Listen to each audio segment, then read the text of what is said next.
Destination Star Station LO868. Welcome aboard.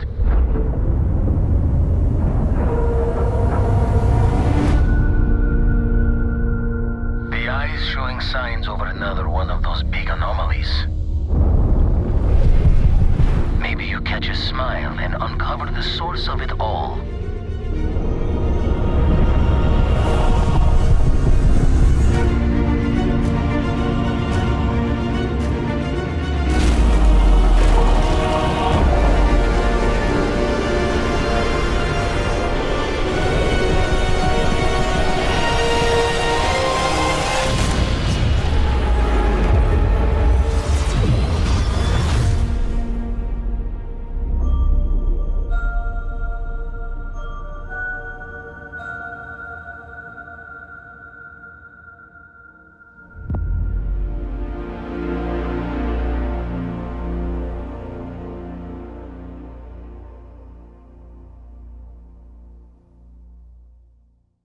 Hey everyone, from myself and everybody here at Bethesda, we are so excited to finally tell you when Starfield is coming out this year.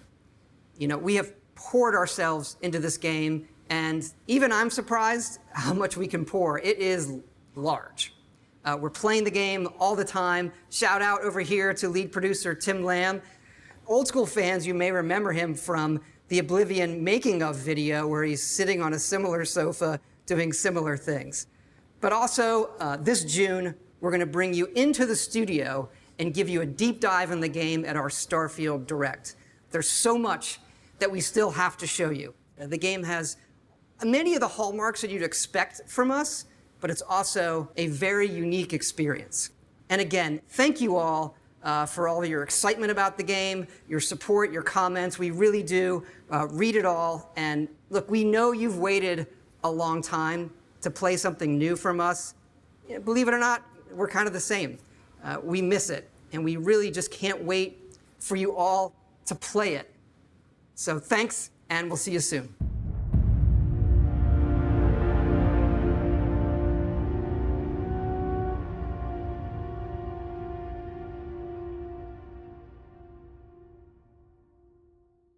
What was it, June 9th? No, so June 11th is the Starfield Direct. So what that means, and I'm responding to live chat right now, June 11th will be the Starfield Direct. So that's when they're going to do their big reveals. That's when they'll do probably, I would guess, a 30 to 45 minute presentation.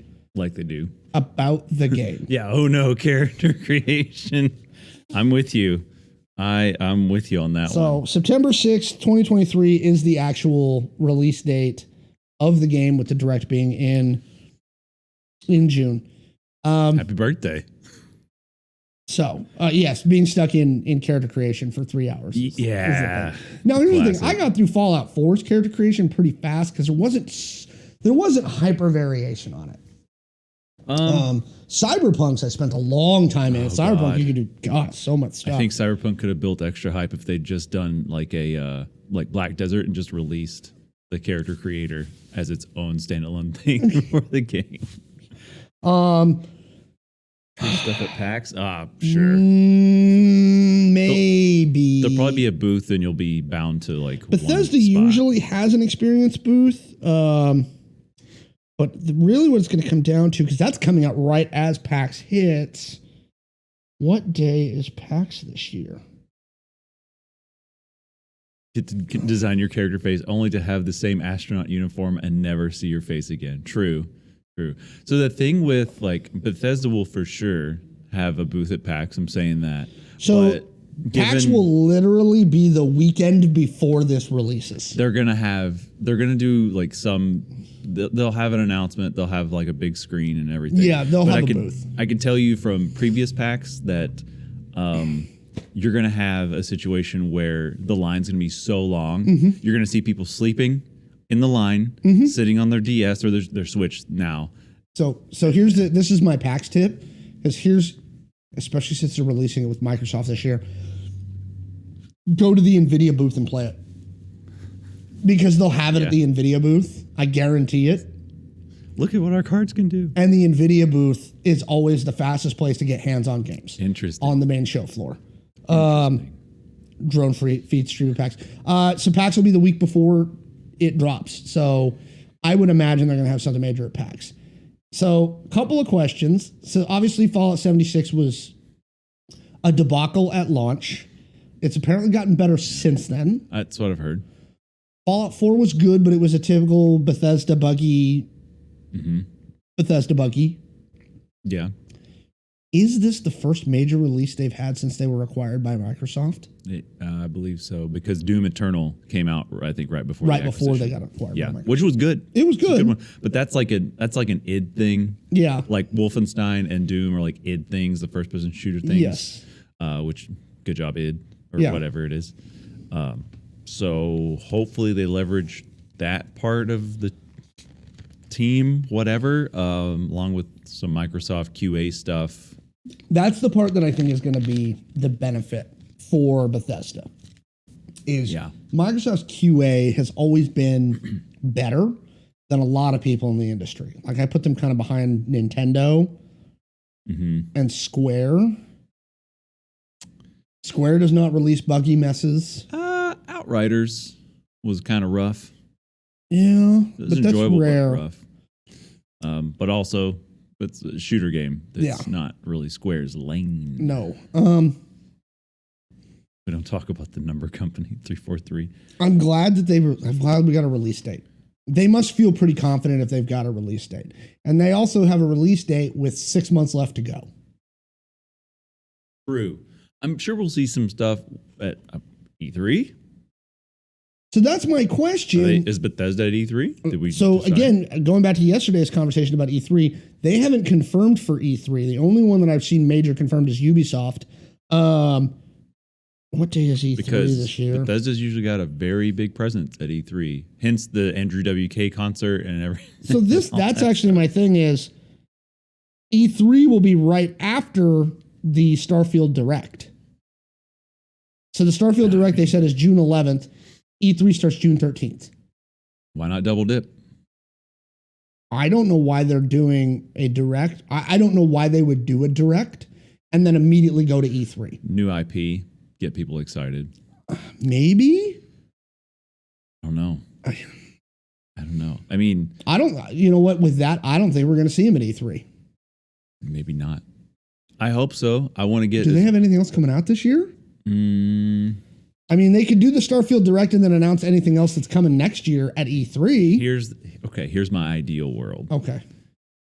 They have the Starfield Direct, right? And then next week at E3, they talk about Elder Scrolls. I don't know if they have the bandwidth to do both those big games at one time, but people are clamoring for some Elder Scrolls 6. Yep. Fallout 5? Do you think we get a Fallout 5 announcement? That they're at least working on it at E3? They might say that they're working on it. I think the Fallout thing is still the burner's still a little hot on that whole issue Because of 76? because of 76, and they're pushing out like incentives to play 76. You get Game Pass exclusive stuff for 76. Like Microsoft's really kind of like, hey, play this multiplayer game. I've thought about jumping back into 76. I've not played it. I played it when it dropped, and it was boring. That's what I heard. It was. The problem is the whole no NPCs, like right when it dropped, where you were the only ones in the world.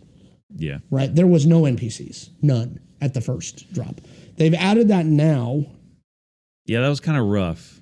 It was bad at because the release. NPC quest lines side quests were Half the fun. They were the fun part. Well, and they were trying to do the whole MMO thingy with the limited server stuff where there was only like 50 people per server and, trying to make it broken bosses. It was a problem. Again, I've heard it's gotten a lot better. I jumped back in for a minute like a year later and it just wasn't able to grab me. Maybe I'll give it a shot.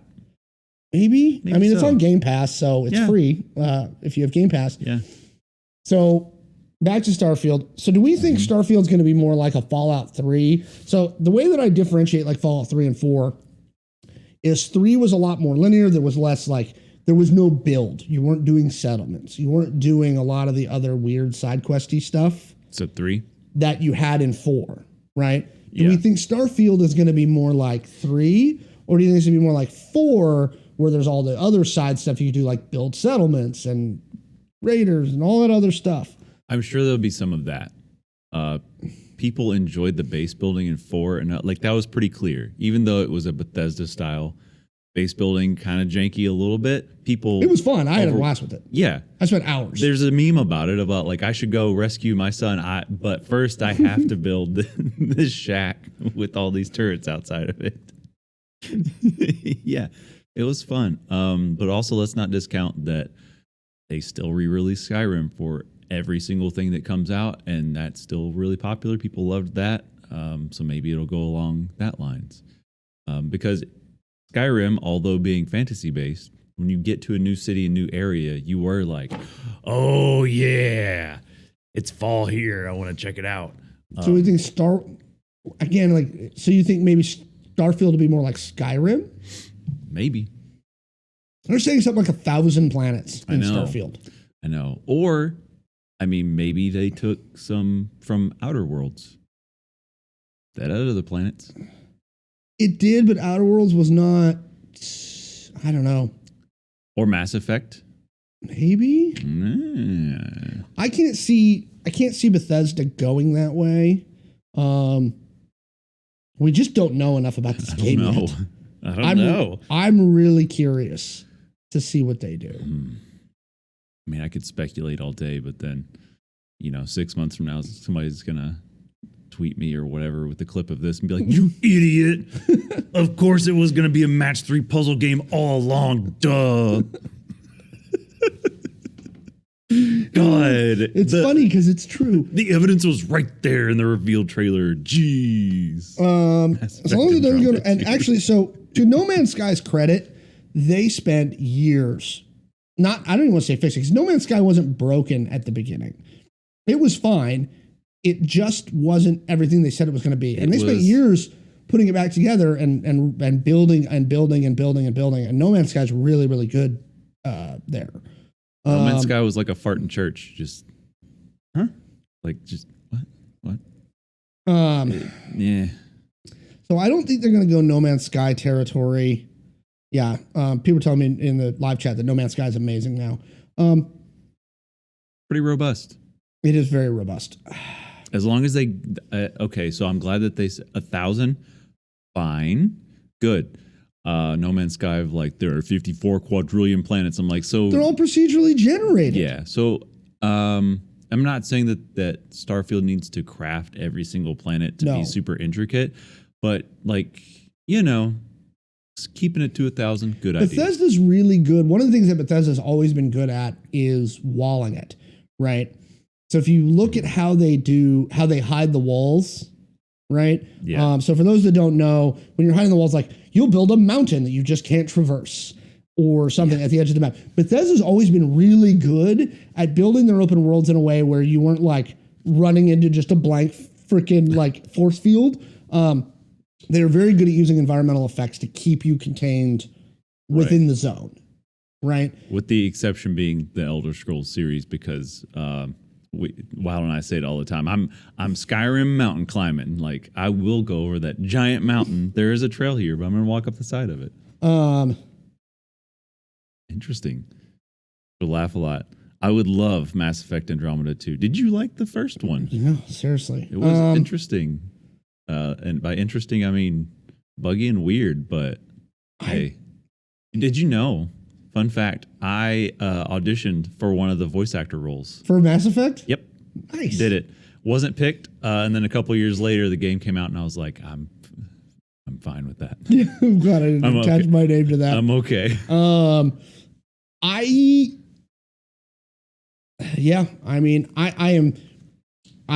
pretty hyped about Starfield.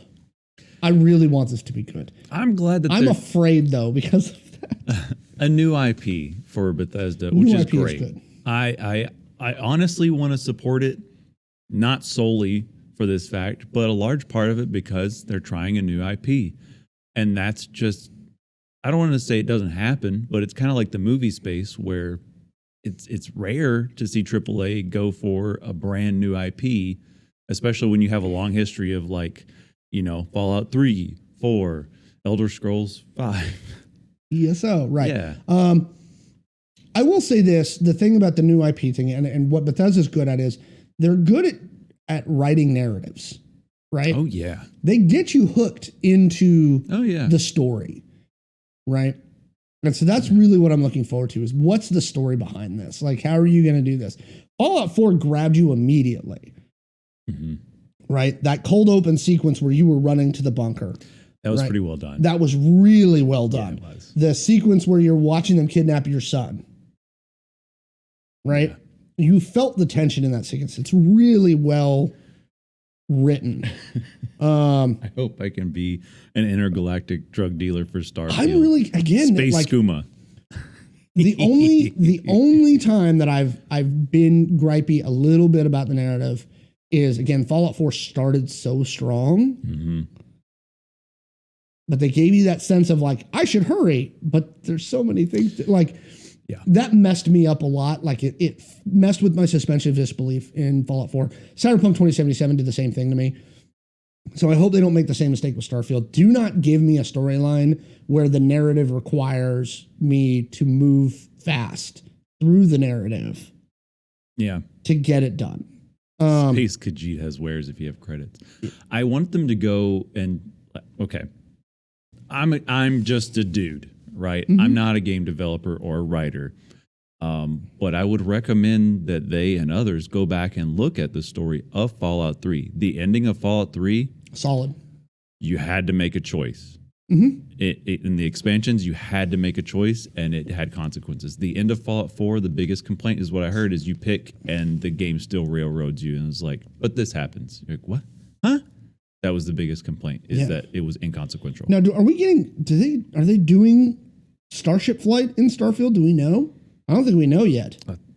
I don't know if we know, but you'd have to, I would think. I mean, you could do it as kind of like how a couple games have done it, where there's flight but not flight, where you don't have open space flight. That's what Outer Worlds was, is like you pick a planet. Yeah. And it goes. And that's a lot of games do that. And I didn't mind it. I don't mind that too much. It would be very Bethesda to like let you float out in space, but then we have a whole slew of new Bethesda bugs because then you got a Z-axis that you can then go upon. Yep. And if they add asteroids, I'll be interested to see like how those interactions go with physical object interaction. Is Bethesda's like Achilles heel? Yes, it always has been. Yes. Oh gosh. Like I kind of want them to have Starflight, like the ability to just maneuver yourself between planets. But yeah, that it scares me. Like, because you're adding a level of complication to this game that might break it. I think they will, because it's been one of the big selling points for games like No Man's Sky. What is it, Star Citizen, which I know LOL Star Citizen because it's been in development for a long time. Yep. But I've hopped on Crunch's ship and it's kind of fun to just fly around. What else was there? Games like Elite Dangerous, where it's literally you're not getting that level of like graphic fidelity and craziness. It's pretty nice with games like Elite Dangerous. But here's the thing with Elite Dangerous: it's space Euro Truck Simulator. You're making deliveries, but it's so big. And here's something that they may do in Starfield, new IP we don't know. Somebody after years upon years encountered like an alien ship that just blacked out all of their ship's communication stuff. Game had been out for like 5 years. And then suddenly somebody was like, whoa, I found this because it's so big. Big part of EVE Online. It's hard to do, but there's definitely some part of the audience that loves that. And we'll see. Starfield won't let players fly seamlessly from surface to planets to space, is what live chat's saying. Okay. Todd Howard said to IGN. Okay. So that may not be a thing, because that was a No Man's Sky thing. But my question is will there be like a load where it's like, okay, I get my ship, and now I'm in space, loading screen. It's basically a different level. Yeah. And then I can fly around and do stuff, right? Or is it going to be like Outer Worlds or a lot of other games? Like I think back to like KOTOR and KOTOR 2. Yeah. Where it's like, I get in my ship. And I go to this planet. Yeah. Right? Same thing with like SWOTOR, right? Like you're not doing maneuver in space. One thing I really liked about No Man's Sky, right? So if we're taking the whole like free flying through space out of it, one thing I really enjoyed about No Man's Sky was landing on the planets where I wanted to. So if they had like let's say the wall system, right? Like you were talking about, you have the atmosphere or the stratosphere of the planet. You can fly around and pick where you want to land. But then once you exit that bubble, it goes back into like a menu system of like, okay, well, where are we navigating? We'll auto do that for you. I would love to see that because maybe it's just because I'm a gremlin, but I love just landing on top of the dumbest thing in No Man's Sky. Look, and here's the only thing I need, because Starfield, I know you're going to have a crafting system, and I'm going to be hoarding every little piece of everything in the world. Crafting. Okay? Oh. The fact of the matter is you better have a good storage system on that shit, because I wanted to store everything. Yeah. Okay? 1,000 space pillows. Thank you. Oh, because I got to hoard everything, because I am a hoarder in every Bethesda game. I don't know if I ever told you this. My old roommate, when Fallout 3 came out, Yeah. I'm old enough where I was out of high school when Fallout 3 came out, he would go around and grab every pillow. And I was like, what are you doing? He was like, they weigh like 0.1 pounds and they're worth 1 gold a piece. If you get 1,000 pillows, it weighs like 10 pounds and you got 1,000 gold. I was like, what is this logic? But good for him. Steal everything. Yep. That's kind of the name of a Bethesda game, especially Fallout 4. I agree with George. You would love Satisfactory. I'll have to try that. Yeah, it's fun. All the cheese wheels. All the cheese wheels. Yeah. All the plates. Again, I'm glad we have a release date. I'm glad we got a direct date. So now we're kind of in the, this goes back to kind of some of the shows we've done recently. Is are we in a drought, and are we going to start seeing stuff release? Yeah, we just talked about the drought. And now maybe we're coming out of it. Yeah, Todd's like, fine. They're up. They've been up my ass. Fine. September. We'll do it. Microsoft's like, you better get this game out right now. Do it. Do it. Go. We've given you all the money. We bought you. We'll give you a QA staff. Todd's like, what's a QA staff? I was gonna say, he'd be like, what? I don't know. What's this QA thing you keep talking about? I'm not familiar with those letters together. What? Oh boy. Oh, that's hilarious. Yeah. Microsoft's got such a strong one. Like they do. Do you remember Fallout New Vegas? The release for it? But that wasn't Bethesda. Really. Oh. It was Obsidian. They published it though. Yes. But they weren't the developer. The response to all the bugs, they were like, and this was back when Fallout New Vegas came out, they were like, there are so many combinations of hardware for PC that we just can't possibly test it all. And now here we are 10 years later and we're like, you still making games though? There's a lot more hardware now. So, yep. Yeah. Cool. All right. Well, let us know what you think. Are you looking forward to Starfield? I am. We're all hyped. You are. Yep. Let's go. So, yes. And if you want to come into the store and argue with us about Starfield, you can always come to Gamers Heaven. Come on in. You can find the address at gamersheavenpnw.com. Yep.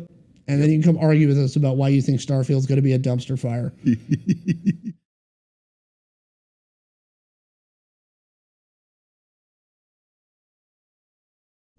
Why are you still here? It's the end of the video. You need to have liked and subscribed and hit the notification bell. Why haven't you done that yet? Your mother's very disappointed in you.